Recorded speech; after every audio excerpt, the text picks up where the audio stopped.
the all-new Bajaj Pulsar N160, a motorcycle which Bajaj says will become the entry point into the premium commuter motorcycle segment.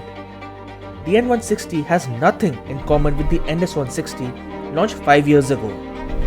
It's still a 160cc but is completely new with its edgy new design and new engine and gearbox. With the new N160, Bajaj hopes to take the fight to established rivals in its segment. The design is familiar and near identical to its big brother, the Pulsar N250. Up front is the aggressive and futuristic face with LED DRLs and projector headlamps, and the small bikini fairing flanking the fuel tank. The split seat is wide and is nicely padded for comfort. It also has a low height to suit riders of different heights and build. The part analog, part digital speedometer console may look a generation or two old, but it offers all necessary readouts, including distance to empty and a gear position indicator. Hello and welcome to Car and Bike. It's a rainy day here in Pune. Been raining cats and dogs all morning, all day so far. And we have here the newest member of the Bajaj Pulsar family. Yes, it's the newest member of the family. There's the Pulsar 125, there's the Pulsar 150, there's the Pulsar NS125, NS160, NS200, RS200, Pulsar N250, Pulsar F250, and now we have the Pulsar N160. Quite a long, exhaustive list of models, isn't it? So, as you can see, this one, the design is based on the Pulsar N250. So, it has that edginess in design, give it fresh appeal, but it's not an NS160 clothed in the Pulsar N250's design. It's a completely new motorcycle, new engine, new gearbox, everything completely new. Of course, the design and the bodywork has been shared with the N250. And according to Bajaj, this one has been made to make the Pulsar N160 more accessible, more agile, more fuel efficient. And it's got a lower seat height than the NS160. And of course, it's lighter, easier to handle so that you can use it on your everyday riding and on your daily commute quite easily. For all the latest from the world of automobiles, don't forget to subscribe to our channel and hit that bell icon so that you can get completely updated everything about cars and bikes here on carandbike.com. Cranking the engine up, what is immediately likable is the bassy note from the underbelly exhaust. On the move, the Pulsar N160 immediately impresses with its refined engine and nice road manners.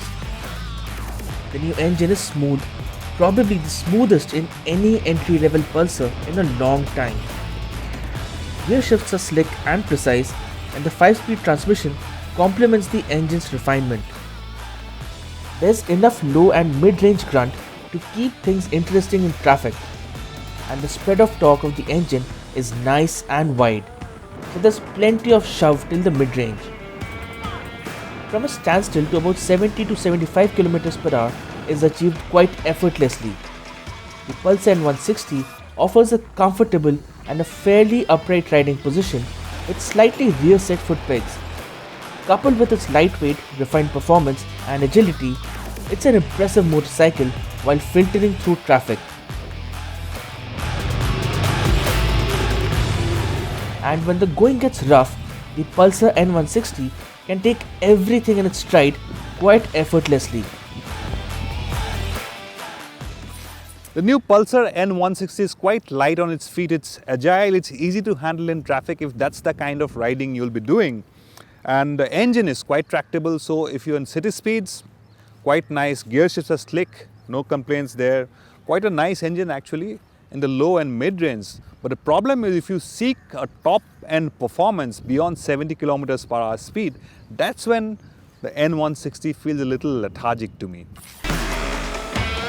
As a daily rider primarily for in-city duties and even the occasional longish ride, the new Pulsar N160 certainly makes for an impressive product in its segment. The ergonomics are sporty but not too aggressive. The dual channel ABS works well and the tires offer decent grip even in the wet. In all, the new Pulsar N160 certainly ticks all the right boxes as a very good premium commuter motorcycle, and there's little to find fault with it considering the target consumer in its segment. So Bajaj wants to offer a more accessible, friendlier, lighter, more agile and a fuel economical motorcycle in the new N160. Well, of course, you like the design language, you can certainly consider the new Pulsar N160. Personally, for me, the NS160 looks more appealing, which is sculpted design than this. But that's again subjective. It's up to you whether you like this design or not. Overall, it's not a bad bike. It's a nice bike to ride every day in the city. But the problem the N160 faces is the competition, because it goes up against very well-rounded products like the Suzuki Gixxer and the TVS Apache RTR 160 4V.